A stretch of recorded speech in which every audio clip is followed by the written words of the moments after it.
우리에게 맹세하시는 하나님이라는 제목으로 말씀 전하겠습니다. 여러분, 조금 있으면 이제 우리 모두에게 정말 중요한 날이 돌아옵니다. 우리의 삶을 바꾸고 또 이전에 경험하지 못했던 새로운 변화를 만들어내는 아마 변곡점이 되지 않을까 기대가 되어집니다.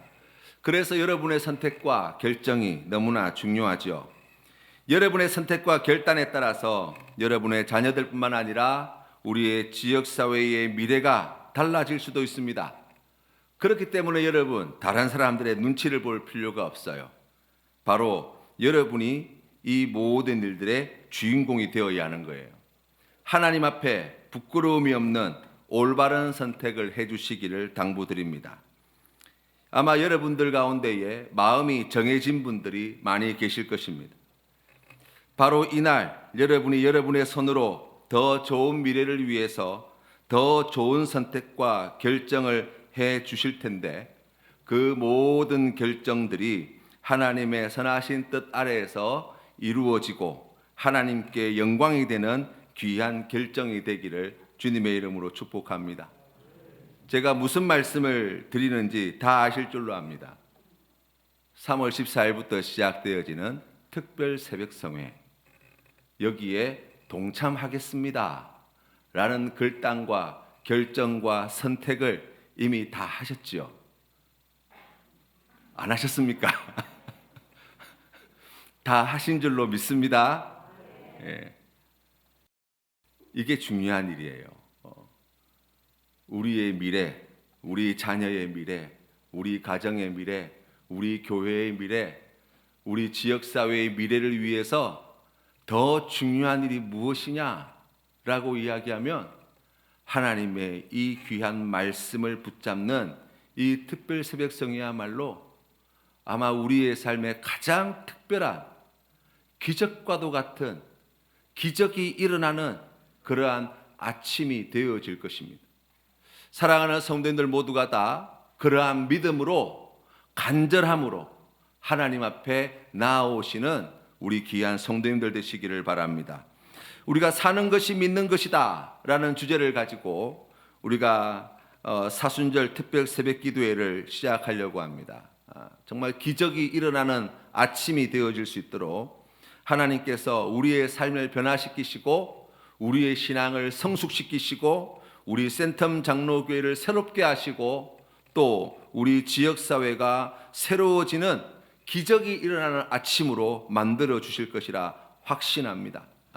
하나님께서 아무리 좋은 것을 많이 주시고 하나님께서 아무리 좋은 은혜를 많이 부어주셔도 우리가 믿음으로 말씀 위에 바로 서지 못하면 그것이 우리에게 은혜가 되지 못하고 축복이 되어지지 못하는 거예요. 아무리 힘이 들고 어렵고 큰 위기를 맞이하고 있을지라도 우리가 하나님 앞에 굳센 믿음으로 바로 서게 되어질 때 하나님께서 주시는 놀라운 은혜와 축복과 기적을 경험하며 하나님께 감사 찬송 올려드릴 수 있는 거예요. 사랑하는 성도님들의 심령 가운데에 그러한 마음의 소원과 간절함을 가지고 뜻을 정하여서 이 사순절 특세, 하나님 이 기간 하나님께 온전히 헌신하겠습니다. 귀한 주의 종을 통해서 주시는 말씀 사경에 제가 하나도 그 은혜 놓치지 않고 다 나에게 주시는 은혜인 줄로 믿고 믿음으로 굳게 붙잡고 주님 앞에 나오겠습니다. 결단하시고 하나님의 그 부르심에 순종하시고 약속하신 그 풍성한 은혜와 복 다 받아 누리시는 우리 모든 성도님들 다 되시기를 주님의 이름으로 축복합니다. 여러분, 우리가 지금 이사야서의 말씀을 이제 매일 묵상하고 있습니다. 이사야 선지자가 활동했던 당시가 어떠한 시대였는가를 우리가 함께 살펴보았습니다. 남유다의 우시야 때부터 시작하여서 히스기야 왕 때까지 활동하였던 이 시기는 남유다의 역사에 있어서 그렇게 순탄한 시간들이 되지 못했다고 말씀을 드렸습니다. 특별히 아하스 시대에는 이스라엘이 북이스라엘과 남유다가 북이스라엘과 아람의 연합군의 그러한 공격을 받아서 큰 전쟁의 그 소용돌이로 말려 들어가 있었고, 그리고 그 일이 지나고 난 뒤에 얼마 있지 않아서 아수르라고 하는 거대한 제국의 침략을 받아서 국토 전체가 거의 초토화되어지는 그러한 비극을 경험하였고, 많은 사람들이 죽고 많은 사람들이 또 포로로 끌려가는 그러한 비참한 신세를 경험하게 되었고, 또 얼마 있지 않아서 바벨론이라고 하는 거대한 제국의 공격을 받아서 이제 남유다가 완전히 파괴되어지고 멸망하게 되어지는 그러한 역사적인 현실들을 하나님께서 말씀을 통해서 이사야 선지자에게 주셨다라고 이야기할 수 있습니다. 우리가 그에 비해서 그러한 과정들을 우리가 쭉 거쳐오면서 하나님께서 이 이스라엘 백성들에게 베풀어 주신 놀라운 은혜와 사랑이 무엇인가를 우리가 오늘 이 말씀을 통해서 다시 한번 생각해 보기를 원합니다. 우리가 오늘 성경 말씀 14장 말씀해 보시면 하나님께서는 이 바벨론에 대하여 말씀해 주실 때, 장차 이 바벨론이 성경 말씀 13절 말씀해 보니까 내가 하늘에 올라 하나님의 뭇별 위에 내 자리를 높이리라, 내가 북극 지폐의 산 위에 앉으리라 말씀하였고, 14절 말씀해 보시면 이 바벨론은 가장 높은 구름 위에 올라 지극히 높은 이와 같아지리라 라고 하는 이 말씀을 통해서 이스라엘 백성들이 상대해야 할 이 나라가 얼마나 강력하고 얼마나 힘센 나라가 되어질 것인가 말씀해 주고 계신 거예요. 뿐만 아니라 14장 말씀을 통해서 하나님께서는 아수르에 대하여 또 블레셋에 대하여도 하나님께서는 심판의 말씀을 들려주시는데, 그 모든 나라들, 그와 같은 바벨론과 아수르와 또 블레셋과 같은 나라들, 또 열방에 있는 하나님을 대적하는 모든 세력들을 우리 하나님께서 심판하시고 징계하실 것이다 라고 하는 말씀을 이사야 선지자를 통해서 이 백성들에게 들려주었습니다. 그런데 여러분, 우리가 이스라엘 백성들의 입장이 되어서 이사야 선지자가 전해주었던 이와 같은 말씀을 들을 때 이스라엘 백성들은 그 말씀을 어떻게 들었을까를 한번 생각해 보십시오. 지금 국군은 기울어져 가고 있습니다.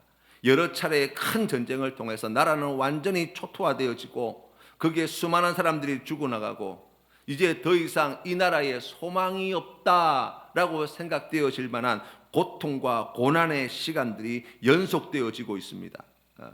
그러한 가운데에 하나님께서 지금 바벨론을 멸하실 것이고 아수르를 심판하실 것이고 블레셋을 하나님께서 심판하실 것이고 열방의 하나님을 대적하는 모든 세력들을 하나님께서 징계하시고 망하게 하실 것이다 라는 말씀을 들려주신 거란 말이죠. 우리가 그러한 말씀을 들을 때 우리의 마음 가운데 어떤 생각이 들겠어요? 지금 내 눈에 보이는 것이, 지금 내 귀에 들리는 이야기가 하나님의 말씀과는 정반대의 것들을 우리가 목격하고 듣고 있는 거예요. 그러한 때에 하나님의 이 말씀이 백성들의 귀에 잘 들릴 리가 만무합니다. 우리의 삶의 자리에도 그와 같은 어려운 일들을 겪을 때가 많이 있습니다. 내 인생에, 내 삶에 더 이상 희망이 없어 보이고 돌이킬 수 없는 큰 실패와 좌절을 경험하고 있을 때, 성경 말씀을 펴보면 하나님께서는 이와 같은 축복의 말씀, 위로의 말씀, 은혜의 말씀을 들려주시지만, 지금 내가 겪고 있는 이 현실, 지금 내 눈에 보이는 이와 같은 문제, 지금 내 귀에 들리는 그와 같은 말들을 생각해 볼 때 매우 공허한 이야기로 들려올 때가 얼마나 많은지 모릅니다. 나를 고통스럽게 만든 그 사람, 하나님께서 그 사람을 복수해 주시고, 내가 손해본 모든 것들 하나님께서 그 모든 주시고, 거기에 덧붙여서 부족함이 없도록 넘치도록 채워주시고, 내가 기도하고 원하는 모든 것들을 하나님께서 다 이루어 주신다 라고 생각하면 우리의 마음은 잠깐 평안한 것 같은데 그런 일들이 잘 일어나지 않는 것 같다는 거예요. 여러분, 이런 생각을 한번 해보시면 어떨까요? 모든 사람들이 바라는 욕구와 욕망이 다 이루어지는 세상이라면 어떻게 될까요? 많은 분들이 부자가 되고 싶어 합니다.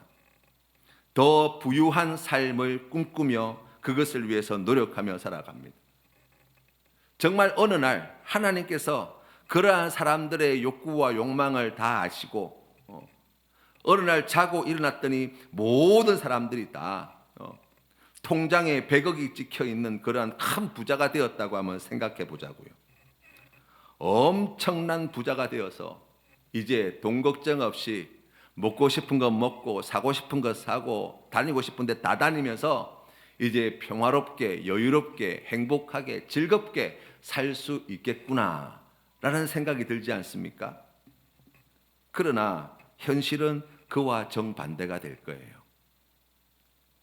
모든 사람들이 다 큰 부자가 되어지면 어제까지 8,000원이면 해결하였던 점심밥값이 80만 원으로 바뀌어질지도 모르는 거예요.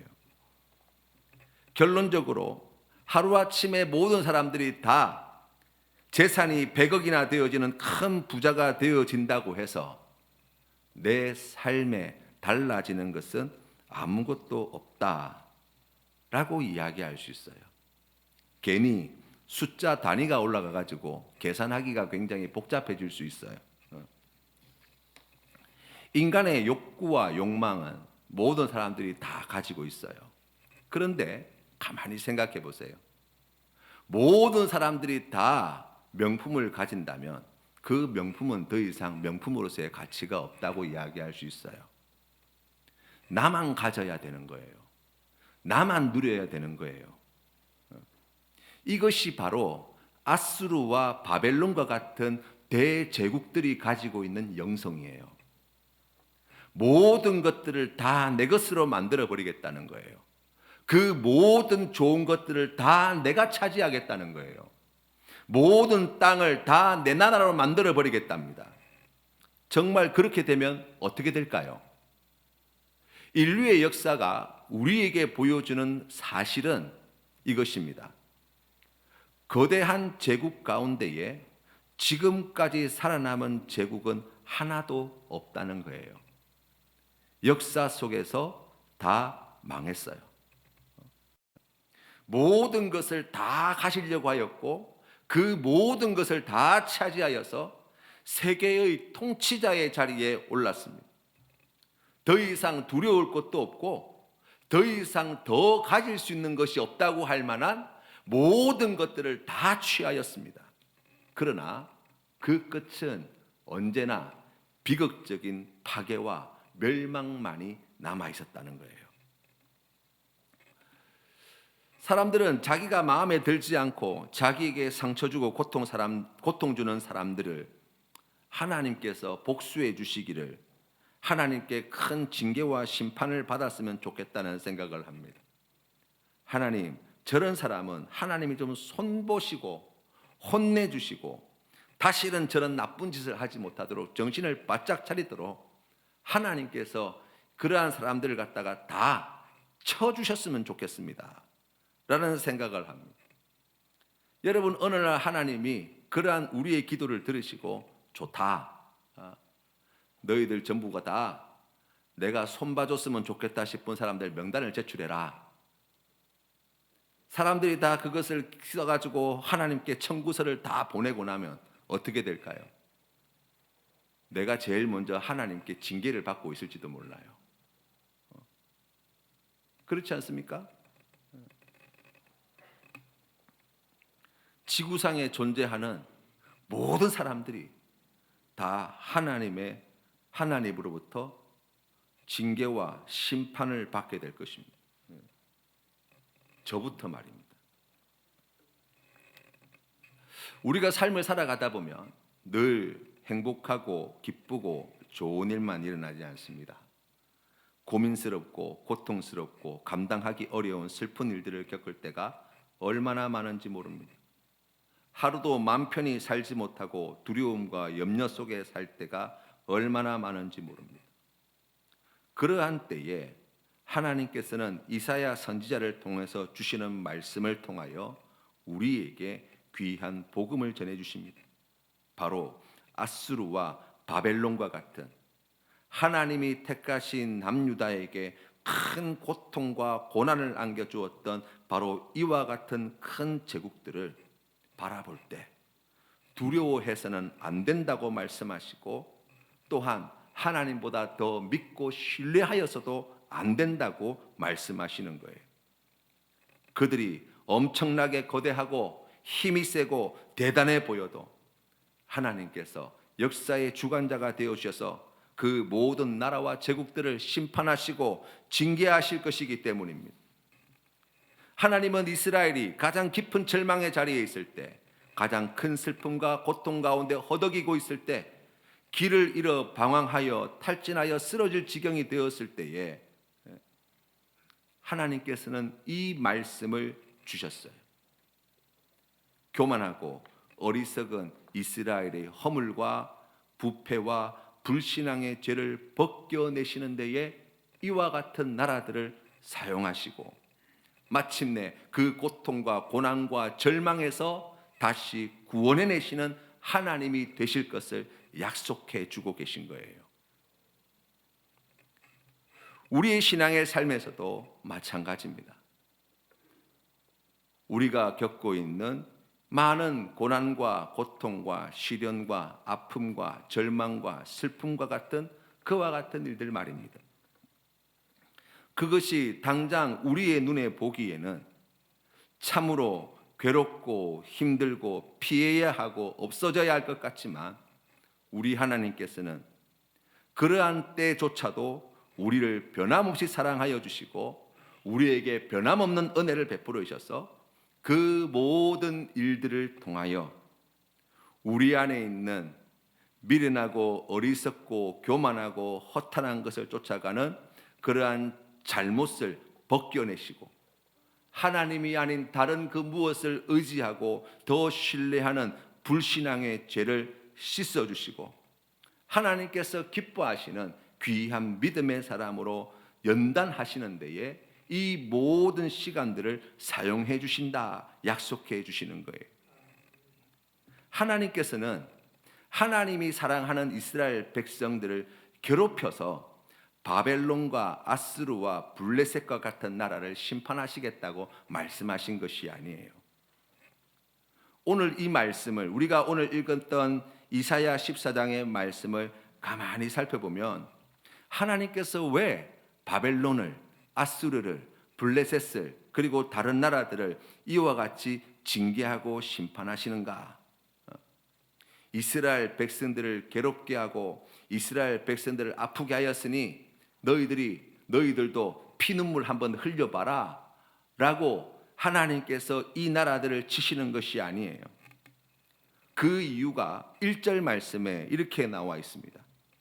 여호와께서 야곱을 긍휼히 여기시며 이스라엘을 다시 택하여 그들의 땅에 두시리니 나그네 된 자가 야곱 족속과 연합하여 그들에게 예속될 것이고 민족들이 그들을 데리고 그들의 본토에 돌아오리니 이스라엘 족속이 여호와의 땅에서 그들을 얻어 노비로 삼겠고 전에 자기를 사로잡던 자를 사로잡고 자기를 압제하던 자들을 주관하게 하시기 위함이라고 말씀하고 계신 거예요. 이 말씀의 내용을 우리가 조금 더 쉽게 정리하면 우리가 이사야 14장까지의 말씀을 통해서 들어왔던 이사야 선지자를 통해서 주셨던 이스라엘 백성들의 현실이 무엇입니까? 소와 나귀조차도 알고 있는 그 주인을 이 백성들은 알지 못하고 발바닥에서부터 머리끝까지 병들고 상하고 찢겨가면서 땅은 황폐해가고 성읍은 불타고 온 나라가 파괴되는데도 그 죄와 허물과 부패와 불신앙의 자리를 떠나지 못하는 이 백성들에게 하나님께서는 계속해서 하나님의 말씀을 들으라고 하나님께로 돌아오라고 말씀하고 계신 거예요. 우리 하나님께서는 이 백성들이 다시 돌아와 하나님께서 기뻐하시는 의의 성읍으로 신실한 고을로 회복시켜 주실 것을 약속하십니다.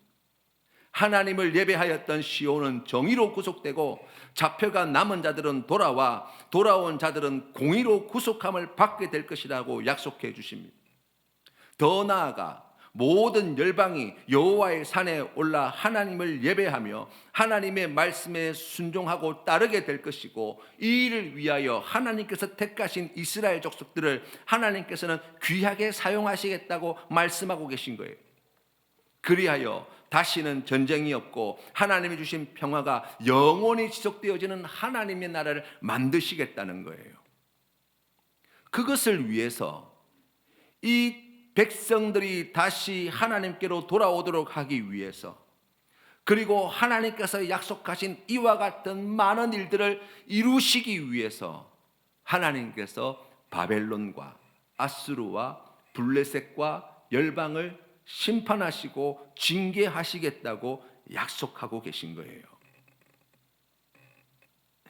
이 일을 이루기 위해 하나님께서 이사야 선지자를 통하여서 이 백성에게 이 말씀을 주신 거예요. 그러나 그 말씀을 들었던 이스라엘 백성들 가운데에 그 말씀을 제대로 믿고 있었던 사람들이 별로 없었던 것 같아요. 어떻게 그걸 합니까? 오늘 우리가 읽은 24절부터 27절까지의 말씀을 통해서 우리가 하나님의 마음을 읽을 수 있지 않습니까? 24절 말씀에 만군의 여호와께서 맹세하여 이르시되 내가 생각한 것이 반드시 되며 내가 경영한 것을 반드시 이루리라. 26절 말씀에 이것이 온 세계를 향하여 정한 경영이며 이것이 열방을 향하여 편손이라 하셨나니 만군의 여호와께서 경영하셨은즉 누가 능히 그것을 패하며 그의 손을 펴셨은즉 누가 능히 돌이키랴 고 말씀하고 있어요. 여러분, 맹세라고 하는 것은 자기 스스로를 그 맹세에 묶어놓는 행위예요. 그것은 강자가 약자에게 하는 것이 아니라 일반적으로 약자가 강자에게 하는 것입니다. 왕이 신하에게 하는 것이 아니라 신하가 왕에게 하는 것이 맹세예요. 필요로 하는 사람이 필요하지 않는 사람들에게 주로 하는 것이 맹세예요. 더 뜨겁게 사랑하는 사람이, 더 많이 사랑하는 사람이 그 사랑을 별로 필요치 않는 사람에게 하는 것이 맹세입니다. 더 간절한 사람이 덜 간절한 사람에게 하는 것이 맹세라고요. 하나님은 오늘 이 말씀을 통해서 하나님께서는 우리를 향하신 놀라운 계획이 있으심을 말씀하시고 그 모든 일들을 이루어 주시는데 그 모든 하나님의 선하신 뜻이 이루어지는 이유가 우리가 하나님의 말씀에 잘 따르고 하나님을 잘 믿고 하나님께 충성하고 하나님께 헌신하여서 하나님께서 주시는 이와 같은 구원, 하나님께 주시는 이와 같은 생명, 하나님께 주시는 이와 같은 놀라운 축복을 받아 누리는 것이 아니라 하나님이 우리에게 하신 맹세가 있어서 그 맹세 때문에 하나님이 우리의 삶 가운데 약속하신 이 모든 것을 하나님이 반드시 이루어내고야 마신다라고 우리에게 말씀하고 있는 것입니다. 이스라엘 백성들은 그 잘못된 길에서 아직 돌아서지 않았습니다. 이스라엘 백성들은 하나님 앞에 철저히 회개하지도 않았습니다. 이스라엘 백성들은 하나님의 말씀에 귀 기울이지도 않았습니다. 그 말씀을 믿지도 않았습니다. 그러나 하나님은 이스라엘 백성들에게 약속하시고 이 약속의 말씀이 반드시 이루어질 것을 맹세해 주셨다는 거예요. 하나님은 우리가 두려움으로 하나님보다 세상을 더 의지하고 다른 것을 더 신뢰하며 우리 스스로가 우리의 구원에 별 관심을 두지 않을 때조차도 우리 하나님은 우리보다 더 간절히 우리의 구원을 바라고 계셨고 우리에게 그 귀하신 뜻을 이루시기 위하여 하나님이신 그분이 피조물인 우리에게 스스로 맹세하여 주시고 그 맹세를 자기 스스로 온전히 지켜주실 것을 약속하고 계시다는 거예요. 우리가 아직 죄인 되었을 때에 하나님은 하나님 자신의 맹세에 스스로 묶어버리시고 그 맹세를 이루시기 위해서 그 어떠한 대가와 비용도 아끼지 않고 지불하셨다는 거예요. 그것이 어디에서 드러나게 되어집니까? 바로 예수 그리스도의 십자가예요. 우리에게 찾아와 창조주이신 하나님이 사람의 몸으로 이 땅에 오시고 낮고 낮은 말구유에서 탄생하시고 가난하고 힘없는 그러한 삶의 자리에서 죄 없으신 그분이 우리의 모든 죄를 짊어지시고 십자가에 달려 죽으신 이유는 오늘 주신 이 말씀, 우리에게 하나님께서 행하실 이 크신 일, 하나님의 구원하심, 하나님께서 이와 같은 복과 은혜를 약속하여 주신 이 놀라운 축복의 말씀이 그저 되어지는 것이 아니라 하나님께서 우리에게 맹세하신 이 맹세의 말씀을 이루시기 위한 하나님 자신에게서 그 근거가 주어지는 것이고, 그것을 믿지 못하는 우리에게 예수 그리스도를 십자가에 못 박아 죽으심으로 그 맹세의 보증을 삼아 주셨다라고 말씀하시는 거예요. 그래서 여러분, 예수님을 믿는 누구든지 구원을 받는 것입니다. 그래서 여러분, 예수님을 믿는 누구든지 하나님께서 우리에게 주시고자 하시는 그 풍성한 은혜, 그 풍성한 사랑, 그 풍성한 축복, 그 풍성한 생명, 그 풍성한 행복, 그 풍성한 기쁨, 그 풍성한 모든 평화, 자유, 좋은 모든 것들을 다 허락해 주시겠다는 거예요. 사랑하는 성도 여러분, 하나님은 오늘도 우리에게 맹세하고 계십니다. 내가 너희에게 약속한 이 모든 것들을 내가 다 이루어 주겠노라고 맹세하고 계십니다. 그 맹세를 이루시기 위해서 우리의 인생 가운데 찾아오셔서 하나님이 행하실 크고 놀라우신 구원의 역사를 이루어가고 계십니다. 내가 잘해서가 아니에요. 내가 잘 믿어서가 아니에요. 내가 열심히 있어서가 아닙니다. 내가 하나님을 많이 사랑해서가 아니에요. 하나님이 나에게 하신 약속을 지키시기로 맹세하셔서 하나님이 그 맹세를 지키시기 위하여 일하시기 때문에 우리의 삶에 약속하신 이 모든 귀하고 아름다운 일들이 보장되어지는 거예요. 사랑하는 성도 여러분, 이 하나님의 말씀에 귀 기울이시고 이 하나님의 말씀을 마음으로 믿어 하나님께서 행하실 큰 구원을 바라보며 날마다 주님께 더 가까이 나아가시는, 우리에게 맹세하시는 하나님께 사랑으로 응답하시는, 우리에게 이 큰 구원을 맹세하시는 하나님께 순종함으로 응답하시는, 그리하여서 오늘 우리의 삶의 자리에 하나님께서 주시는 이 풍성한 은혜와 복을 받아 누리며 살아가시는 우리 모든 성도님들 다 되시기를 주님의 이름으로 축복합니다. 기도드립니다.